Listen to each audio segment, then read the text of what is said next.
Hola, mis queridos hermanos y hermanas, yo soy Daniel Ampudia y estamos ya en la clase de Escuela Dominical. Hoy vamos a estudiar los capítulos de Mosiah 29 hasta Alma 4. Y vamos a ver no solo los primeros años del gobierno de Alma Hijo como juez superior sobre la tierra, sino también los sacrificios que él estuvo dispuesto a hacer y las enseñanzas que dio al pueblo, tanto por el precepto como por el ejemplo. Bienvenidos.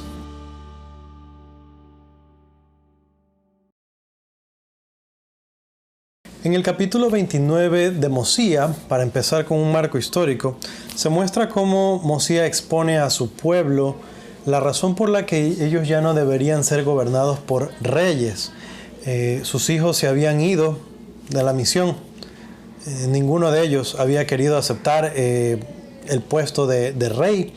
Y él enseña de que para evitar contenciones, para evitar que se nombre a otra persona y en lo futuro alguno de sus hijos tenga mucha gente que lo sigue y prefieran que él sea el rey, si de alguna manera sus hijos se vuelven inicuos o el rey que queda se vuelve inicuo y los hijos tienen que volver a tratar de pelear, para evitar toda esa posible catástrofe, cosas que ellos ya habían visto pasar, especialmente con el pueblo de Limi, cuando Noé los gobernó y fue un mal rey y fueron de tumbo en tumbo y tuvieron tantos problemas. Entonces se expone aquí una mejor manera, un camino mucho más considerado con los deseos del pueblo en general, porque él decía, es muy raro que todo el pueblo quiera hacer lo malo, pero un solo hombre que sea un mal gobernador puede llevar y arrastrar a todo el pueblo a un problema gigante, inmenso y a mucho derramamiento de sangre, mucha iniquidad. Entonces él propone un nuevo estilo de gobierno que sería por medio de jueces. Estos jueces serían varios jueces menores que gobiernen los asuntos del pueblo y un juez o varios jueces que estén por encima de ellos. Se supone que tendrían un juez superior que sería el mayor responsable. Pero si un juez superior de alguna manera se volviera malo, varios jueces menores podrían llamarlo a él a juicio también. De tal forma de que no se concentraba el poder en un solo lugar, sino que se lo distribuye, para poder mantener estos chequeos que permitían al pueblo ser más libre. Adicional, él pone en la ley que ahora el pueblo podría votar para escoger a sus jueces superiores o cambios dentro de la constitución que él estaba dejando. Entonces, él estaba dejando el poder en manos de la voluntad del pueblo y él se basaba en este concepto de que la mayoría del pueblo no iba a querer lo malo. Pero si la mayoría de la gente quería lo malo, entonces las consecuencias que vengan las tendrían bien merecidas. Pero esto no era lo que iba a pasar en la mayoría de los casos. Ahora, Mosiah terminó como rey todos los días de su vida y una vez que él falleció, entonces entró en vigencia el gobierno de los jueces. Y el primer juez superior sobre toda la tierra fue Alma Hijo. Y ni bien había empezado él, empezaron a tener también algunos problemas. Apareció entre los nefitas, en la tierra de Zarahemla, un anticristo, un hombre inicuo llamado Neor. Ahora, este Neor enseñaba al pueblo algunas cosas terribles, que esa es la palabra. Y vamos a ir a las escrituras. Vamos al capítulo 1, vamos a los versículos 4 y después, para ver un poco de las consecuencias, vamos a ver los versículos 5 y 6. Dice: y también testificaba al pueblo que todo el género humano se salvaría en el postrer día y que no tenían por qué temer ni temblar, sino que podían levantar la cabeza y regocijarse, porque el Señor había creado a todos los hombres y también los había redimido a todos, y al fin todos los hombres tendrían vida eterna. Entonces aquí empezamos a ver algunas de las cosas terribles, y algo que sería bueno estudiar en familia es leer este versículo y analizar. Aquí vemos cómo Satanás utiliza su estrategia clásica de dar parte verdad y parte mentira en sus razonamientos. Entonces, él introduce algunos conceptos que son verdaderos, incluso de las escrituras, doctrina, pero luego introduce también sus engaños, que están diseñados para hacernos miserables, como Él es.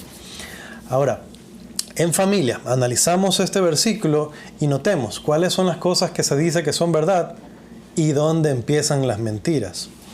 Avancemos con los versículos 5 y 6. Dice: y sucedió que tanto enseñó estas cosas que muchos creyeron en sus palabras, y fueron tantos que comenzaron a sostenerlo y a darle dinero. Y empezó a envanecerse en el orgullo de su corazón y a usar ropa muy lujosa. Sí, empezó a establecer una iglesia de acuerdo con lo que predicaba. Y aquí estamos empezando a ver las consecuencias de la iniquidad que este hombre estaba propagando dentro de la iglesia. Y bueno, vemos una que con tanta insistencia este hombre estaba enseñando estas tonterías, que mucha gente empezó a creerle. Ahora, yo me preguntaba, ¿cómo la gente cree semejantes tonterías? Y no es realmente tan difícil. Cuando nos dicen cosas que nos gustan, que solapan nuestras iniquidades, entonces es fácil de creer. Es fácil pensar, claro, por supuesto. Entonces, él estaba hablando de que la gente no necesitaba arrepentirse. Entonces, alguien que cometía pecados decía, por supuesto, ¿por qué me voy a arrepentir? Dios me creó, Dios me va a salvar. Él es bueno. Y de esa forma, estas personas no solamente empezaron a hacer a un lado los mandamientos de Dios, que han sido dados por un Dios amoroso, que nos los ha dado para protegernos, para cuidarnos, para ayudarnos a acercarnos a Él. No solamente que hacía eso, sino que estas personas empezaron a llenarse de orgullo. Aquí dice que este Neor empezó la gente a darle dinero y él empezó a vestirse muy finamente, con ropa muy lujosa y costosa. Y aquí vale hacer una aclaración. No es malo tener dinero, lo malo es el amor al dinero. Especialmente cuando esto se empieza a convertir en odio o intolerancia hacia otras personas que tienen menos. Una persona puede vestir con ropa bonita, inclusive si su pasión es la ropa y le encanta y le gusta. De pronto esta persona hipotéticamente va a ser más cuidadosa en qué ropa elige y todo eso. Y desde que sea su gusto y eso está bien. Lo malo está cuando empiezan a despreciar a otros porque no tienen la misma calidad de ropa o gusto por la ropa. En mi caso, por ejemplo, a mí me gustan los relojes. Entonces, a mí no me gustan los relojes feos, pero yo no estoy mirándole a las personas qué reloj están usando para criticar su selección. Inclusive los relojes que yo utilizo no son costosos. Me encantaría tenerlos. Si algún día tuviera mayor poder adquisitivo, seguramente compraría alguno por ahí que sea caro, pero eso no significa que vamos a mirar con desprecio a otra persona porque no usa cosas caras, no usa cosas buenas o porque tiene mal gusto. Aún si nosotros ya pensamos a otra persona y así con el esfuerzo de no la voy a criticar, se viste feísimo, pero no la voy a criticar, ya en parte estamos pecando. Y la pregunta siempre va a ser, ¿dónde está su corazón? Y las Escrituras lo enseñan. Donde esté su tesoro, ahí estará su corazón. Si yo estudio las Escrituras, si procuro acercarme más a Dios, si procuro poner en práctica las enseñanzas de Jesucristo, va a ser difícil. Si lo hago de corazón, va a ser difícil que yo vea a otras personas con desprecio, que era el problema que estaban teniendo estos nefitas. Ahora bien, vamos a ver algunas más de las consecuencias que trajo las enseñanzas de este hombre. ¿Recuerdan a Gedeón?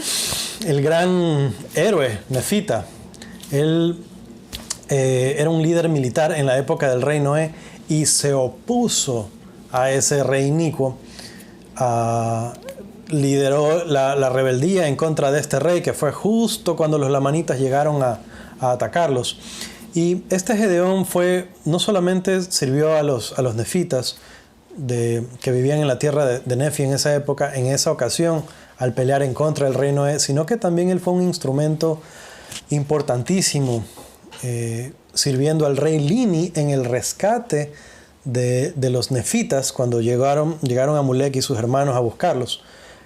Él fue una ficha clave en llevar a los nefitas, a estos nefitas de la tierra de Nefi, de regreso a la tierra de Zarahemla con sus hermanos. Entonces, él era un líder muy querido y se había convertido en un líder de la iglesia también, era un maestro del evangelio. Ahora, este hombre se enfrentó a Neor y a sus enseñanzas absurdas y ridículas, pero seductoras. Y veamos lo que pasó. Versículo 9, seguimos en el capítulo 1 de Alma. Ahora bien, porque Gedeón lo resistió con las palabras de Dios, se encolerizó con Gedeón y sacó su espada y empezó a darle golpes. Y Gedeón estaba ya muy entrado en años, por tanto no pudo aguantar sus golpes, de modo que murió por la espada. No sé ustedes, a mí me da tanta pena por este gran líder que se convirtió en un mártir del evangelio. Ahora, este crimen no quedó impune. La gente tomó a este Neor por asesinato y lo llevó ante Alma. Y podemos leer acerca de eso en el versículo 3. Dice, y este había andado entre el pueblo, predicándole lo que él decía ser la palabra de Dios, importunando a la iglesia, declarando que todo sacerdote y maestro debía hacerse popular y que no debían trabajar con sus manos, sino que el pueblo debía sostenerlos. Ahora, estas son algunas de las enseñanzas de este hombre inicuo Neor, y vemos que él fue presentado ante Alma no tanto por las enseñanzas que eran inicuas, pero si él sostenía que eran su creencia, las leyes no podían hacer nada. Pero sí se podía tomarlo por el lado de que fue un asesino y de que mató a un hombre justo e inocente. Aquí vemos también cómo se van ligando los puntos. Este hombre enseñaba de que los sacerdotes debían hacerse populares.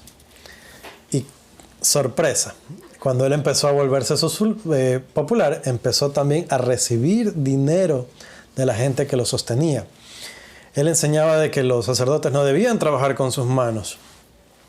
Entonces, la iniquidad de este hombre es evidente. Hacía las cosas por lucro, no por convicción. Lo hacía por amor al dinero y no por amor a Dios, por amor al poder.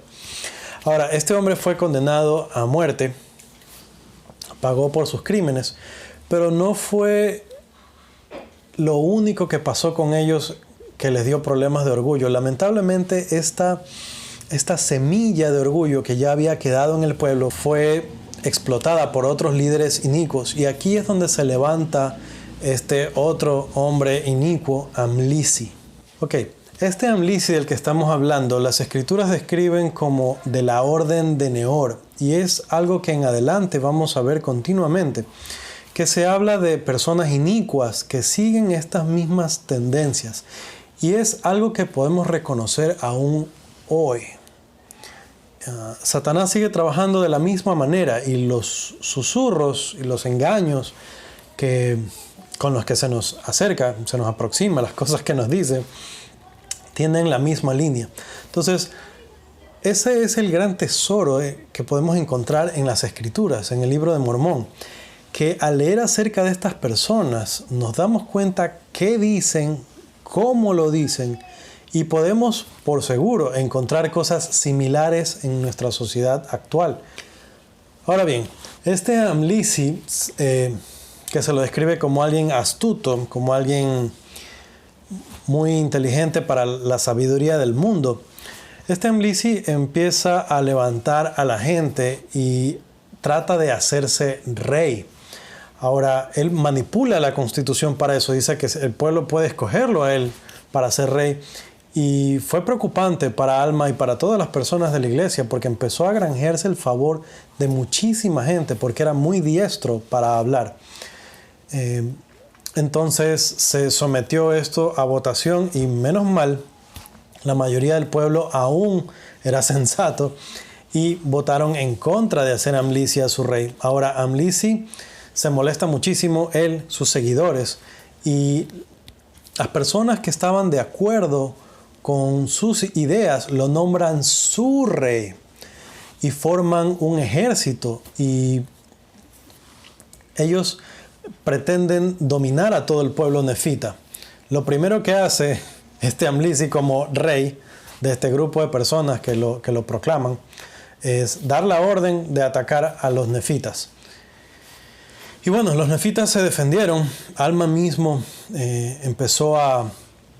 lideró a la gente, lideró al ejército para ir en contra de estos hombres inicuos que pretendían destruir la libertad, y logran vencerlos y son rechazados. Se envía espías para saber a dónde van, cuáles son sus planes, qué están haciendo, y estos espías regresan corriendo como locos, dando la noticia de que Amlici y su gente se han aliado con los lamanitas y que viene un inmenso ejército lamanita junto con los amlicitas, y que ya pasaron por cierto lugar de la tierra destruyendo a los habitantes y que estaban en camino de Zarahemla. El ejército de Alma regresa prontamente para poder establecer una defensa, y con la ayuda del Señor, Alma logra vencer, derrotar en combate, aún matar a este Amlici, y también peleó contra el rey de los lamanitas y casi lo vence, pero salieron huyendo. Entonces Alma y sus guardias pelearon contra los guardias de los lamanitas y huyeron, partieron de la tierra. Entonces, para el año 5 del gobierno de los jueces, ya Alma había tenido que enfrentarse a situaciones como el juicio del que hablamos hace un momento, en el que un hombre inocente había sido asesinado, y también ya había tenido que enfrentarse a dos grandes batallas. Ahora, Alma tendría que enfrentar aún a otro ejército lamanita que vendría después a enfrentarlos en el mismo lugar donde ellos habían vencido a la combinación de los amlicitas y lamanitas. Entonces fue un gobierno difícil. Ahora, aun cuando Alma hubo tenido que pasar por todas estas cosas, él se dedicó bastante a la iglesia y logró tener mucho éxito. Muchas personas se arrepintieron de sus pecados, muchas personas, viendo todos estos problemas, se unieron a la iglesia. Entonces Alma fue un fuerte instrumento en la predicación del evangelio. Sin embargo, y a pesar de que las personas que seguían a Amlici se habían retirado, a pesar de que este Amlici había sido muerto, lamentablemente esta semilla del orgullo ya se había plantado en muchísimas personas del pueblo. Y tuvimos el gran problema tenemos el gran problema para Alma aquí, de que él ve que se empieza a ver una división fuerte social entre las personas. Resulta que a medida que la gente se unía a la iglesia y que se arrepentían, empezaron a ser muy prosperados. Y esta prosperidad les trajo muchas riquezas. El problema es que la gente empezó a volverse muy rica y empezó a dividirse en clases sociales y otra vez a considerarse unos mejores que otros por la forma en la que vestían, por causa de sus muchas riquezas. Entonces, esto fue ocasión de mucha tristeza para Alma. Y vamos a ver lo que él hizo. Vamos a ubicarnos en el capítulo 4 de Alma. Vamos al versículo 15. Dice lo siguiente: y ahora bien, aconteció que Alma, habiendo visto las aflicciones de los humildes discípulos de Dios y las persecuciones que sobre ellos amontonaban el resto de su pueblo, y viendo toda su desigualdad, comenzó a afligirse en extremo. Sin embargo, no le faltó el Espíritu del Señor. Para Alma, las cosas que pasaban en su pueblo no eran algo que estaba muy presente para él, y le dolía ver las dificultades y las aflicciones por las que pasaban los que se mantenían justos, los que todavía eran buenos. Ahora, aquí vemos que a pesar de todo ese dolor que dice que le causó aflicción extrema, no le faltó el Espíritu del Señor. ¿Y qué significa esto de que no le falta el Espíritu del Señor? Vemos que a pesar de las dificultades que él tenía, esta influencia del Espíritu le permitía a él recibir inspiración divina, saber lo que tenía que hacer. Y la pregunta aquí, que es para ustedes, para que me dejen en los comentarios, pero también para que conversen en casa con su familia, que lo dialoguen con sus hijos, es ¿en qué momentos y de qué maneras, cuando hemos tenido dificultades, el Espíritu del Señor ha permanecido con nosotros? ¿Qué milagros hemos visto? ¿Qué susurros del Espíritu hemos recibido en medio de las dificultades? Muy bien, este Espíritu del Señor que no le faltó a Alma, lo influyó para que él pudiera tomar la decisión, hacer lo que debía hacer. Al principio hablamos de que Alma había enseñado por el precepto, pero también por el ejemplo. Lo que él estuvo dispuesto a hacer fue a dejar la posición de juez superior sobre toda la tierra, que le daba poder, que le daba autoridad, que obviamente había mucho honor en eso, para poder dedicarse exclusivamente a la predicación del Evangelio. Ahora, Alma selecciona a un buen hombre, un hombre de confianza, un hombre que sabía que iba a amar a la gente y servir a la gente. Él escoge a un hombre llamado Nefía para ser el juez superior sobre toda la tierra. Y veamos lo que dicen las Escrituras en cuanto a esto. El versículo 19.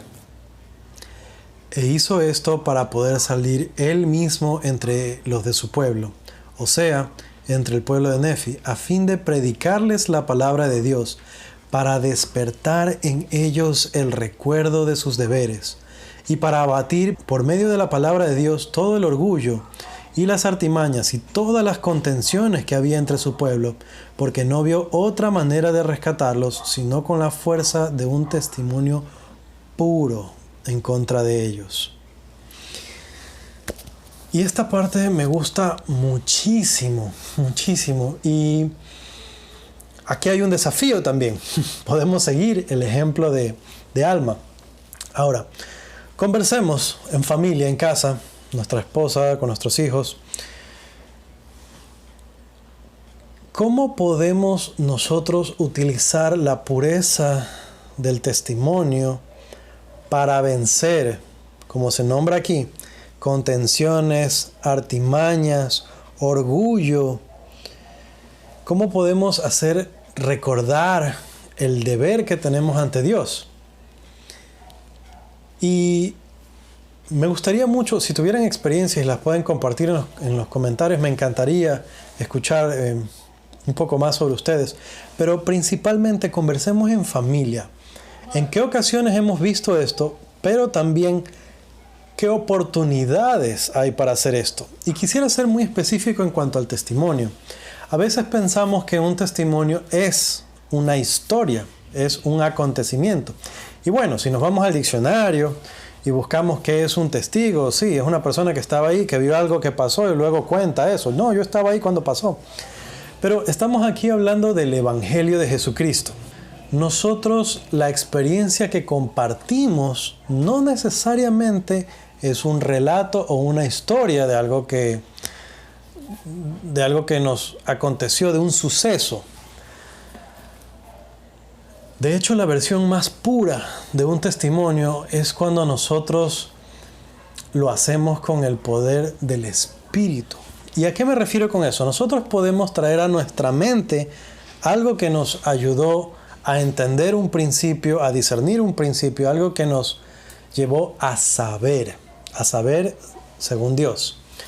Por ejemplo, ¿cómo obtuve yo un testimonio del Evangelio? Es algo que alguien podría pensar, ¿cómo lo obtuve? Bueno, estaban aquí los misioneros, o bueno, mis papás me enseñaron. Para los que hemos crecido toda la vida dentro de la iglesia, no es tanto un momento, sino un proceso. Entonces, ¿qué ocasiones han sido como esos puntos que han elevado nuestra convicción? Y quiero dejar algo bien en claro. Si, por ejemplo, nosotros sabemos de alguien que necesita saber acerca del poder de la oración, no necesariamente nosotros tenemos que contarles una historia, pero lo que sí podemos hacer es traer esa historia a nuestra mente, recordar aquella ocasión en la que yo supe que Dios escuchó mi oración. Podemos traerla a la mente y con convicción, con el poder del Espíritu, testificar acerca de eso. Y es sencillo, ustedes piensen en esos momentos Piensen en cuando necesitaron de Dios y oraron y cómo sintieron que Él les escuchó, que Él les respondió. Y no necesariamente repiten la historia, pero cuando están frente a la otra persona, simplemente le dicen: yo sé que nuestro Padre Celestial escucha y responde nuestras oraciones. Yo lo sé porque Él escuchó mi oración. Yo lo sé porque Él contestó mi oración. Si tú, con sinceridad de corazón, oras a Dios, Él contestará la tuya. Y así, de forma sencilla, de forma sagrada, nosotros podemos compartir nuestro testimonio con alguien más, sin necesidad de compartir historias que son sagradas, que no deberíamos repetir con mucha frecuencia. Podemos transmitir la convicción y la calma que vienen del Espíritu. Y podemos cumplir esto de, con un testimonio puro, abatir la contención, abatir el orgullo y recordar los deberes que tengo ante Dios, mis compromisos, mis obligaciones ante mi Hacedor. Entonces el desafío es encontrar a alguien a quien podamos testificar, pero ojo, aclaración, no vamos a pensar en alguien y traer a nuestra mente qué inicua es esta persona, qué mal está haciendo las cosas, le voy a dar durísimo. Le voy a caer con machete, con rayos y con truenos. Voy a sacarle las escrituras que lo condenen. Si lo vamos a hacer así, no vamos a abatir la contención, no vamos a abatir el orgullo, no vamos a recordarle los deberes ante Dios. Lo que vamos a hacer es ganarnos un enemigo. Por sobre todo, no es así como lo hace un discípulo de Jesucristo. Cuando la gente le trajo a Jesucristo a la mujer que había caído en la ley de castidad, la gente dijo: bueno, la ley dice que la tenemos que apedrear. ¿Qué dices tú? Jesucristo no condenó a la mujer. Jesucristo lo que hizo fue recordarles a todos ustedes necesitan arrepentirse. Todos nosotros necesitamos arrepentirnos. Y todos necesitamos perdón. Si con este espíritu, con el espíritu del Señor que tuvo alma, si con esta influencia nosotros buscamos a alguien más y testificamos procurando hablar a su corazón, procurando su beneficio, no creyéndome mejor que alguien más, que fue el pecado de Neor, que fue el pecado de los nefitas que se llenaron de orgullo, no creyéndonos mejores que el resto, ni siendo pretenciosos por sobre otros, creyéndome yo más justo, de alguna manera mejor ante Dios. Si nosotros vamos a alguien más con humildad, entonces podremos obrar como lo hizo Alma. Muy bien, hemos aprendido muchísimo en esta clase. Los extraño muchísimo, extraño mucho ver sus rostros, escuchar sus historias. Me gusta saber de ustedes. Por sobre todo quiero que sepan que yo oro de rodillas para que las clases lleguen a su corazón y puedan tener un buen efecto en ustedes.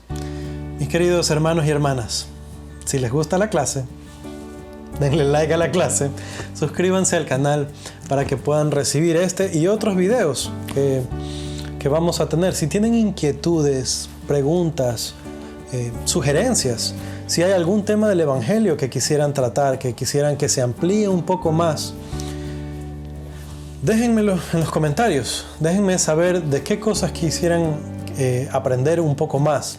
A mí me encanta hablar de estos temas y tenemos algunos planes para llevar estos temas que nos van a acercar a Dios. Gracias y conmigo es hasta la próxima.